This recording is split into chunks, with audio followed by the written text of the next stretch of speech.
Hi, என்னோட பேர் ஆஷிகா. நான் ஹொசூர்லேருந்து வரேன். என்னோட அப்பா வந்து அட்வொகேட் அண்ட் அம்மா வந்து உமன் என்டர்ப்ரெனர். நான் வந்து ராக்ஃபர்ட் சீனியர் செகண்டரி ஸ்கூலில் வந்து 11th and 12th முடித்தேன். 10th வந்து குருகுலம் குளோபல் ரெசிடென்ஷியல் ஸ்கூலில் வந்து 10th வரைக்கும் படித்தேன்.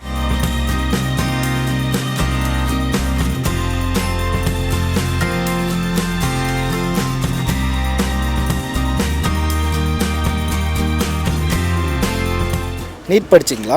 புரியல. நீட் படிச்சிங்களா? நீட் வந்து 12th முடிச்சுட்டு கிராஷ் கோர்ஸ் மட்டும் போய் ஜாயின் ஆனேன். அதுக்கப்புறம் நீட் எழுதுனதில் கட் ஆஃப் வந்து ரொம்ப கம்மியாக தான் வந்துச்சு. ஸோ நெக்ஸ்ட் இயர் வேஸ்ட் பண்ண வேண்டாம் அப்படின்னு சொல்லிட்டு அப்ராட் ட்ரை பண்ணேன். சர்ச் பண்ணுறப்போ வந்து இப்படி என்னோடய கசின் வந்து ஆல்ரெடி வியட்நாமில் படிச்சுட்டு இருந்தாங்க. அவங்க வந்து சொல்கிறப்போ ஓகே நல்லா தான் இருக்குது அப்படின்னு சொல்லி நாங்களும் நிறைய சர்ச் பண்ணி இங்கே வந்து வியட்நாமில் ஐரா ஓவர்சீஸ் மூலயமா ஜாயின் பண்ணோம். ஃபர்ஸ்ட் டைம் ஃப்ளைட்டில் வரீங்களா? ஆமாம், ஃபஸ்ட் டைம் தான் இது. எப்படி இருந்துச்சு ஃப்ளைட் எக்ஸ்பீரியன்ஸ்? எப்படி? சூப்பராக இருந்துச்சு. ஒரு மாதிரி வந்து எப்படி சொல்கிறது, ஜாலியாக நல்லா இருந்துச்சு.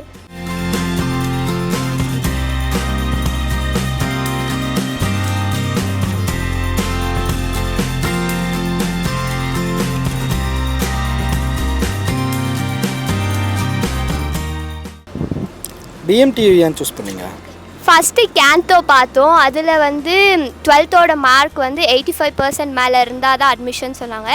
அதுக்கப்புறம் நிறைய காலேஜஸ் சர்ச் பண்ணுறப்போ BMTU வந்து எல்லாத்த விட பெஸ்ட்டாக இருந்துச்சு. அதனால் BMU வந்து எடுத்தோம். அங்கே இவங்க சொன்னதுக்கும் ரியாலிட்டி இங்கே எப்படி இருந்துச்சு? நீங்கள் எக்ஸ்பெக்ட் பண்ணதுக்கும் இங்கே ரியாலிட்டி எப்படி இருக்குது? நான் இப்படி இவ்வளோ நல்லா இருக்குன்ட்டுலாம் எக்ஸ்பெக்ட் பண்ணிலாம் வரல. யூடியூப்பில் வந்து பார்த்தேன் வீடியோஸ்லாம். அதில் வந்து சரி சும்மா இப்படி தான் இருக்கும்னு நினச்சி வந்தேன். ஆனால் நேரில் வந்து பார்க்குறத விட யூடியூப்பில் போட்டதை விட சூப்பராகவே இருக்குது. அப்புறம் காலேஜில் ப்ரொஃபஸர்ஸ் எல்லாருமே வந்து ரொம்ப சாஃப்டாக நல்லா ஹெல்பிங் மைண்டாக இருக்காங்க.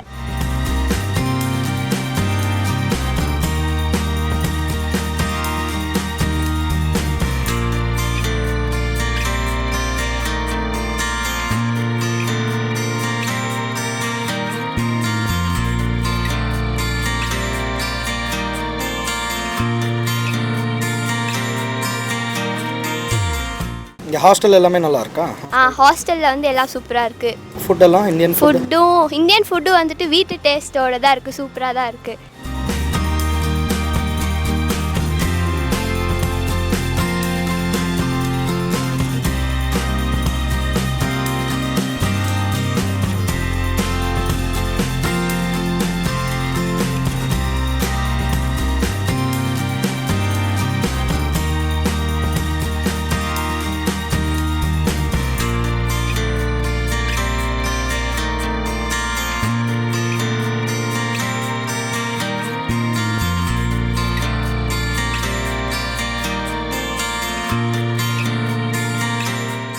உங்களுக்கு யார் அட்மிஷன் போட்டது? யார் உங்களுக்கு? எனக்கு வந்து திவ்யா மேம் வந்து ஃபஸ்ட்டு பேசினாங்க. அதுக்கப்புறம் வந்து திருக்குமரன் சார், அப்புறம் வந்து ஸ்ருதி மேம். திருக்குமரன் சாரும் ஸ்ருதி மேமும் வந்துட்டு நிறைய கால் பண்ணி பேசி அதுக்கப்புறம் அவங்க தான் அட்மிஷன் போட்டாங்க. ஆனால் ஃபர்ஸ்ட் வந்து திவ்யா மேம் தான் பேசினாங்க. இங்கே ஷாப்பிங் போனீங்களா? ஆமாம், ஷாப்பிங் போனோம். மெகா மார்ட் போனோம். அங்கே வந்து எங்களுக்கு வேணுன்ற திங்ஸ்லாம் பார்த்து சூப்பராக இருந்துச்சு. மெகா மார்ட்டே சூப்பராக தான் இருந்துச்சு. காஸ்ட்டு வந்து இந்தியாவை கம்பேர் பண்ணுறதை விட கம்மியாக தான் இருந்துச்சு. ஸோ எங்களுக்கு வேணுன்ற திங்ஸ்லாம் வந்துட்டு நாங்கள் ஃப்ரெண்ட்ஸாக போய் ஐரா ஓவர்சீஸ்லேருந்து நிறைய பேர்லாம் வந்து எங்களுக்கு ஹெல்ப் பண்ணாங்க. எப்படி வாங்கணும், மணி வந்து எப்படி எக்ஸ்சேஞ்ச் பண்ணணும், எல்லாத்துக்குமே ஹெல்ப் பண்ணாங்க.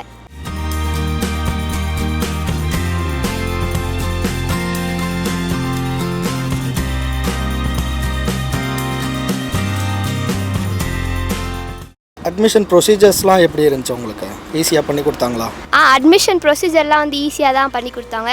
எதுவுமே ரிஸ்கே வைக்கல. அவங்களே வந்து கால் பண்ணி கேட்டு எல்லாம் ஓகே அப்படின்னு சொல்லி அவங்களே தான் நிறைய ஹெல்ப் பண்ணாங்க.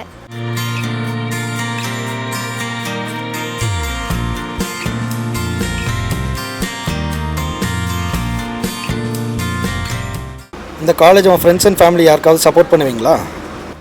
கண்டிப்பாக பண்ணுவேன். யாராச்சும் கேட்டாங்கன்னா வந்து வியட்நாம் தான் சூப்பராக இருக்குது அண்ட் ஐரா மூலயமா வாங்க அப்படின்னு சொல்லி கண்டிப்பாக அவங்களுக்கு சொல்லுவேன்.